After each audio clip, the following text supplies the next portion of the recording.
وہ الوابل السیب میں لکھتے ہیں کہ جیسے انسان کے پیٹ کو فاقہ لاحق ہوتا ہے، یعنی معدہ خالی ہو جاتا ہے، انسان کو بھوک لگ جاتی ہے نا، ایسے ہی ہر انسان کو ایک ایسا فاقہ لاحق ہو جاتا ہے جس کو اللہ کی یاد کے سوا کوئی چیز پر نہیں کر سکتی۔ آج کی دنیا میں سبھی اس خالی پن کا شکار ہیں۔ یہ جو لوگ ٹینشن اور ڈپریشن میں جا رہے ہیں، اس کی وجہ کیا ہے؟ کہ اپنے رب کو یاد نہیں کر پاتے۔ اس کی وجہ کیا ہے؟ کہ رب کی یاد زندگیوں سے کھو گئی ہے۔ تو اپنے رب کی یاد سے اپنی زندگیوں کو پر رونق بنانا ہے۔ اور میں چاہتی ہوں کہ آپ اس سال کو اللہ تعالیٰ کی یاد کا سال بنا لیں، اور اس سال کے ہر لمحے کو ذکر الہی کا لمحہ بنا لیں۔ یہ ذکر کبھی نماز کی صورت، کبھی تلاوت کی صورت، کبھی براہ راست تسبیح، تحمید، تکبیر، تحلیل کی صورت، اور کبھی دعوت کی صورت، کبھی تعلیم کی صورت، یعنی ہر ایک طریقہ اللہ تعالیٰ کی یاد کا طریقہ بن جائے۔ اللہ تعالیٰ ہم سب کو توفیق عطا فرمائے۔ حق یہ ہے کہ بے مقصد زندگی گزارنے والے سال کے آخر میں افسوس کرتے نظر آنے چاہیے، توبہ کرتے نظر آنے چاہیے کہ زندگی کا ایک اور برس ضائع ہو گیا۔ کیا ضیاء پر شادیانے بجانے چاہیے، اسے سیلیبریٹ کرنا چاہیے۔ سال پہ سال ضائع ہوتے چلے جا رہے ہیں، اور ان پر کیسے خوشیاں منائی جاتی ہیں۔ اللہ تعالی ہم سب کو اس کی سمجھ عطا فرمائے۔ بہقی میں ایک روایت ہے، نبی صلی اللہ علیہ وسلم کے صحابی حضرت ابو الدرداء کی روایت ہے۔ یہ حضرت ابو الدرداء کا قول ہے کہ اے ابن آدم،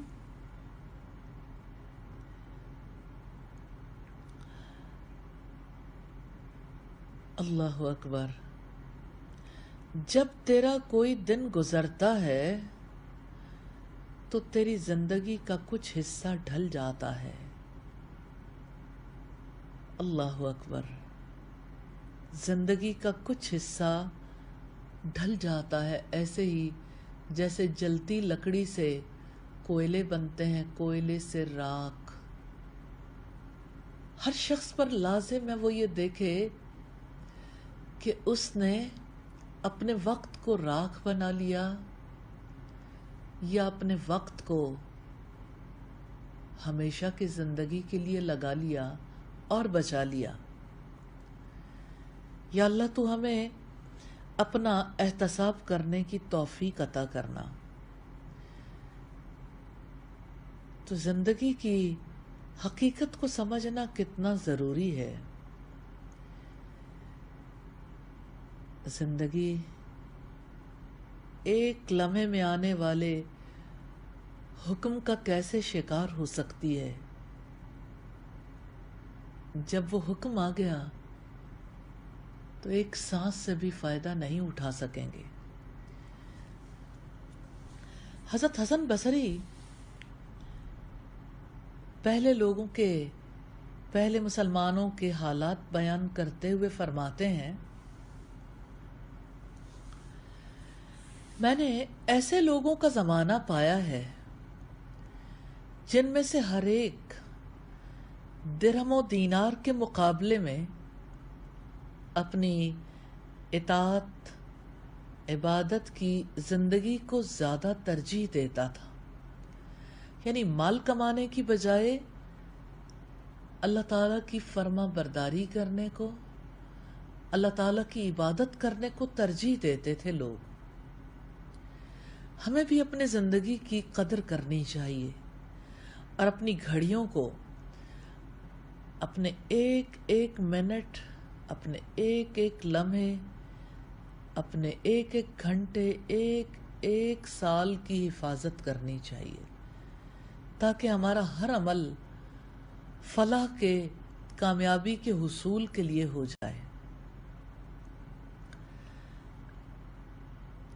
معروف محدث ہیں امام عبد الرحمن بن ابی حاتم، ان سے کسی نے سوال کیا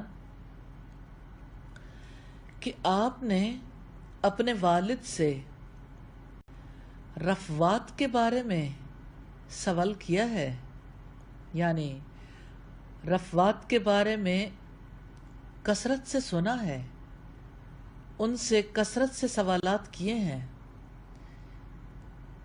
اتنے مختصر وقت میں کیسے ممکن ہوا؟ تو امام ابن ابی حاتم نے جواب دیا، اکثر اوقات ایسا ہوتا تھا کہ میرے والد کھانا کھا رہے ہوتے تھے تو میں ان پر قرات کرتا، وہ کہیں آ جا رہے ہوتے تب بھی میں ان پر قرات کرتا، جب وہ کسی کام کے لیے گھر میں داخل ہوتے تب بھی میں ان پر قرات کرتا۔ وقت کا کتنا بہترین استعمال کیا، اور اللہ تعالیٰ نے اس کا پھل انہیں دیا کہ انہوں نے 9 جلدوں پر مشتمل الجرح والتعدیل تصنیف کر دی، 10 جلدوں پر مشتمل تفسیر قرآن تصنیف کی، 1000 اجزاء پر مشتمل کتاب السند تشکیل دے دی۔ یہ وقت کا پازیٹو استعمال ہے۔ اور حضرت معروف کرخی فرماتے ہیں رحمہ اللہ، میں اس وقت پہ یہ ضرور بتانا چاہتی ہوں کہ الحمدللہ ہمارا نسب بھی ان سے ملتا ہے، اور پھر ان سے آگے سیدنا عبداللہ ابن عباس سے، اور پھر سیدنا عباس رضی اللہ تعالیٰ عنہ جو نبی صلی اللہ علیہ وسلم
السلام علیکم ورحمۃ اللہ وبرکاتہ.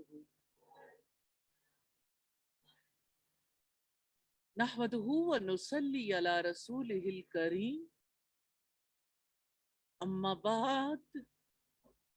اما بعد فاعوذ باللہ من الشیطان الرجیم. بسم اللہ الرحمن الرحیم. رب اشرح لی صدری ویسر لی امری واحلل عقدۃ من لسانی یفقہوا قولی. مختصر الترغیب و ترہیب کی حدیث نمبر 98 ہے. سیدنا انس رضی اللہ تعالی عنہ سے روایت ہے کہ رسول اللہ صلی اللہ علیہ وسلم نے فرمایا، قیامت کے دن بندے سے سب سے پہلے جس چیز کا حساب لیا جائے گا وہ نماز ہے. اگر نماز درست نکلی تو تمام اعمال درست ہوں گے، اور اگر نماز خراب ہوئی تو تمام اعمال خراب ہوں گے. طبرانی اوسط کی روایت ہے. پہلی بات جو حدیث سے ہمیں پتہ چلتی ہے وہ یہ کہ اعمال کا محاسبہ ہوگا، حساب کتاب ہوگا. سیدنا عمر کہا کرتے تھے، اپنا حساب کتاب کر لو اس سے پہلے کہ تمہارا حساب کتاب کیا جائے. حدیث سے ہمیں یہ پتہ چلتا ہے حساب تو ہونا ہے، اور کرنے والا کام ایک ہی ہے، تیاری کر لیں. اللہ تعالی ہمیں تیاری کی توفیق عطا فرمائے. سب سے پہلے جس چیز کا حساب کتاب ہوگا وہ نماز ہے. نماز شہادتین کے بعد دوسرا اہم رکن نماز ہے. حقوق اللہ میں سے سب سے پہلے جس کا حساب کتاب ہوگا وہ نماز ہے. حقوق العباد میں سے سب سے پہلے جس کا حساب ہوگا وہ خون کا حساب ہوگا، یعنی قتل کا. یہ مسلم کی حدیث ہے 1678 نمبر پر. حدیث کے ریفرنس سے غور کیجئے گا. اگر نماز درست نکلی، کیا نماز غلط بھی ہو سکتی ہے؟ اگر نماز درست نکلی تو تمام اعمال درست ہوں گے. کیا نماز کے درست نکلنے کی وجہ سے سارے اعمال درست ہو جائیں گے؟ اس سے کیا مراد ہے یہ ہم ڈیٹیل میں دیکھیں گے. اور اگر نماز خراب ہوئی تو تمام اعمال خراب ہوں گے.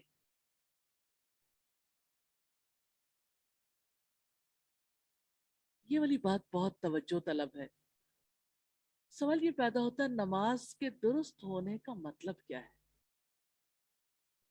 وہی نماز درست ہوگی جو اخلاص کے ساتھ ادا کی جائے گی، کیونکہ اللہ کے رسول محمد صلی اللہ علیہ وسلم نے ارشاد فرمایا، من صلی یرائی فقد اشرکا، جس نے دکھاوے کی نماز پڑھی اس نے شرک کیا. اس کا مطلب یہ ہے کہ اخلاص کے بغیر جس مقصد کے لیے بھی نماز پڑھی جائے گی یا کوئی بھی نیک عمل کیا جائے گا، اللہ تعالیٰ کے یہاں وہ قبول نہیں. اور اخلاص کے بغیر وہی نماز نیکی برباد گناہ لازم والا معاملہ ہو جائے گا. نماز کی نیکی نیکی نہیں سمجھی جائے گی، پھر وہی نماز شرک کنسیڈر کی جائے گی. تو اخلاص کے ساتھ ادا کی جانے والی نماز جو سنت رسول کے مطابق ادا کی گئی، اللہ تعالی ہم سب کو اس کی توفیق عطا فرمائے. یہاں یہ چیز بھی توجہ طلب ہے کہ ہم نماز کیوں پڑھتے ہیں، مسلمان نماز کیوں ادا کرتے ہیں. یہ تو سب جانتے ہیں کہ نماز فرض ہے. آسمانوں پر اللہ تعالیٰ نے نبی صلی اللہ علیہ وسلم کو بلایا اور وہاں پر نماز کا تحفہ دیا. لیکن اس سے زیادہ بڑی بات ہے، نماز کے بارے میں